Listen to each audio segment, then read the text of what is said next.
Hey YouTube, and thanks for watching Junkworks Garage. I hate Harbor Freight.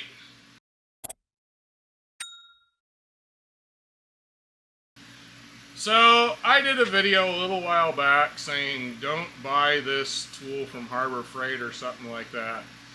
And I got a lot of comments, absolute hate comments on the fact that I said that I hated Harbor Freight. Which I'd never said in that video. I never actually talked bad about the tool if you actually watched the video.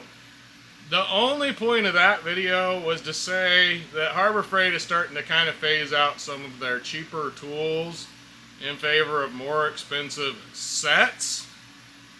And I, at that point, needed a specific tool, and it's a tool I almost never use. I very, very rarely use, and I have one that I use all the time that works perfectly for 99.8% of the things I'm trying to get to or do. It's a pair of snap ring pliers. And not only do I have a kind of a cheaper set of those that work for most things, but I also have a fairly decent pair that have the different tips that I can interchange, which I talked about in that video, but I think a lot of people didn't actually watch that video. They just saw the title and went nuts.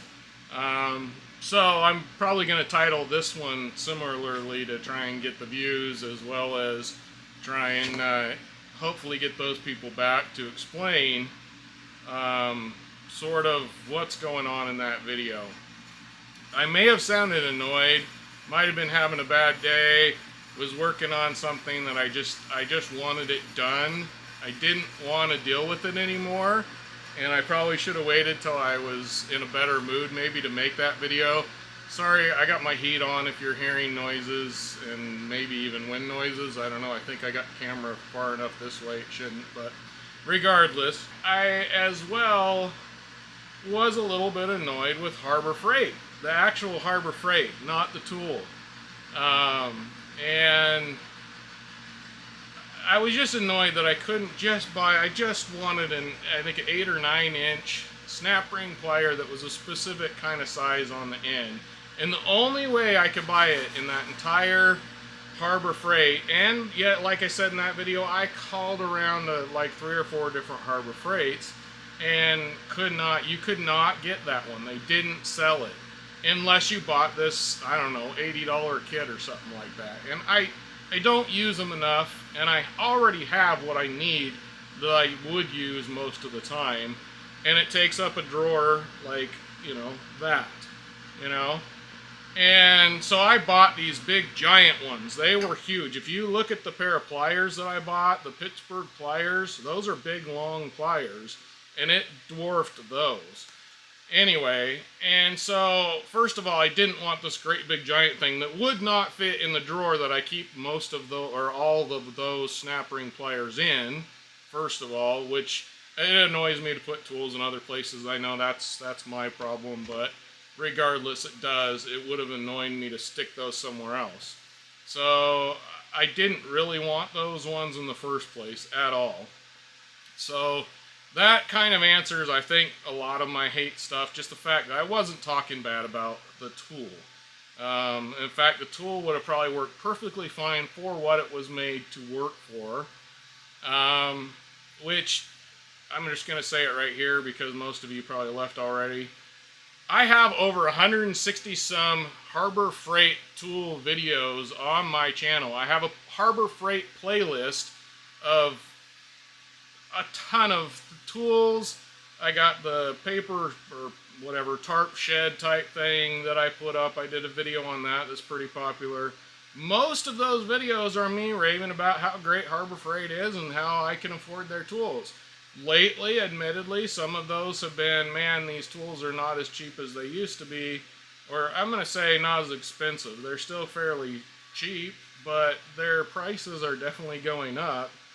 And on some of their lower end tools that I can afford, which is why I go to Harbor Freight for, is usually those tools that I might need once or twice. I'm not going to use them a ton.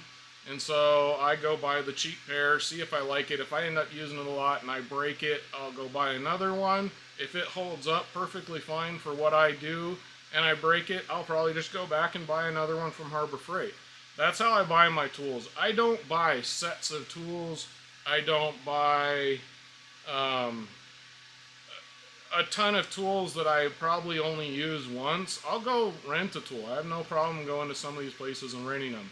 Admittedly, lately I've been trying to buy more than rent because the rentals are getting really trashed out there in all the places around me anyway. But regardless, that's a whole nother story, so we'll get off of that. The other point, I had a lot of people, well, just modify that tool or make a tool or this or that, and I was already fed up with that job I was doing. I just wanted it done. I didn't want to spend a bunch of time building a tool that I probably won't ever use again. And I could go to Amazon, which was the other whole point of that. I went to Amazon, I bought the tool I needed. It came with 2 different snap ring pliers, one bent, one straight, the size I needed, worked perfectly. Took me 5 seconds to pull the dang snap ring off, and I was finally done with that job. I didn't want to spend time building a tool, finding a tool, driving all around for a tool. I just wanted to be able to buy the tool I needed, and Harbor Freight failed me as far as that. So that's where my problem with Harbor Freight was on that particular day. And yet again, I was already fed up with that job. I wasn't about to start grinding it down and modifying a tool that I'm never going to use again. And I'm not the kind of person that wants to just use a tool once and throw it away. And that's basically what I would have had to do with that. And it was expensive. It was fairly expensive for the one time I was going to need that tool. I might need it later on. The ones that I bought, I'll probably use them later on because I'm sure I'll probably be getting into that particular razor and working on it again at some point. But it's not something I would be doing a lot.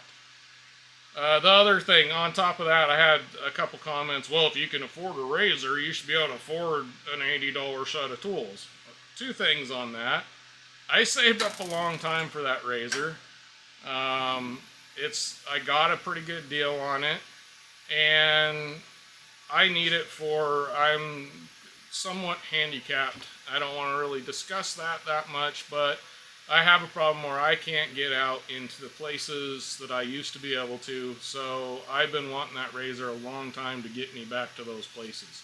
So there you go as far as why I bought the razor. And the other thing, I got a fairly good deal on it. The other thing, I took quite a while to get it. It took me a long time to save up and get it. I by no means have a ton of money just to blow on things. And the other point of that was, yet again, it brings me back to, I got a big giant set of tools that I don't have enough room in my garage or space in my garage to put it, and I'll never use but one of those tools in that kit. And there was 10 or 11 tools, I don't know what the count was, but a bunch of tools I would never use, and the one tool I needed for one job that I'll probably do every 5 years.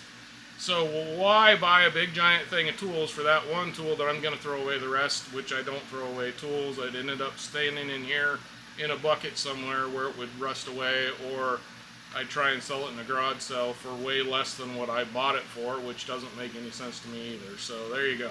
Modifying tools. Oh, you want a modified tool. I bought a Harbor Freight wrench for, a belt tensioning wrench. And I modified the crap out of that to make it work for the one job that it's really hard to get to. But I do that job enough to where I felt it necessary to build that tool.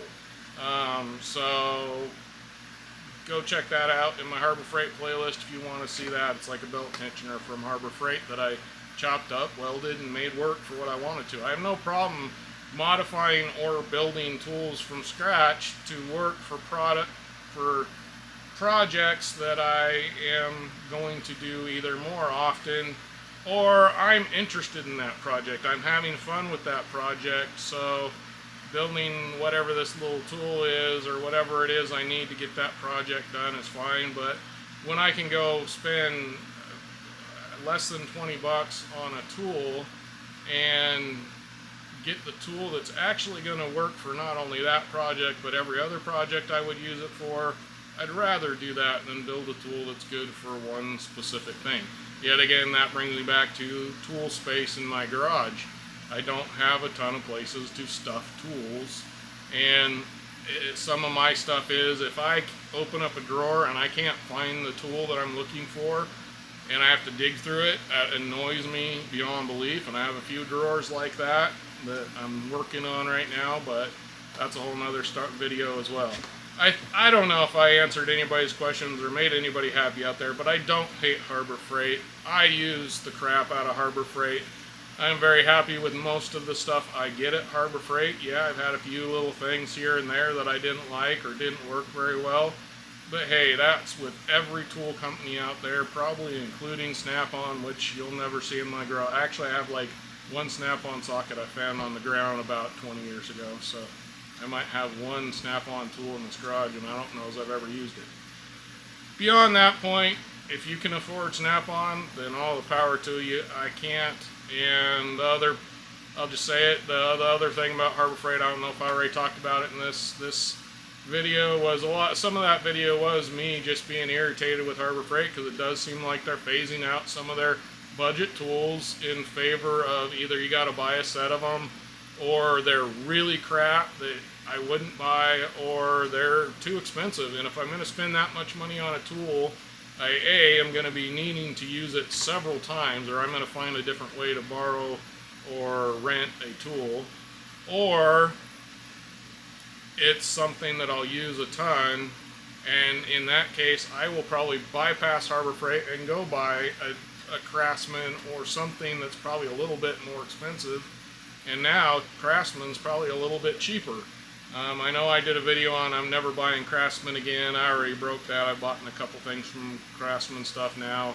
Now that I know you can bring stuff back to them, that I'm okay with Craftsman. It sucks that they're not all made in the USA now, but quite honestly, I don't even think a lot of Snap-on things are made in the USA anymore, and you can argue amongst yourselves on that one. But regardless, hopefully this answered that question. Didn't make everybody think I hate Harbor Freight, because I don't. If I can get that's the first place I go look for tools most of the time, is Harbor Freight, unless it's a particular tool that I know of a certain one I want, or I'll go to Amazon. I admit I buy a lot of stuff on Amazon now just because I can sit in my chair at home, type on the computer, it shows up my door, and then I can go out and do the job. But to each their own on that one. Alright, hopefully this answered it. Hopefully you don't all still hate me out there. Now get out there and get your junk working. Thanks for watching Junkworks Garage, where I'm proud to say I'm a jack of all, and obviously master of none. You all have a good one. Ugh.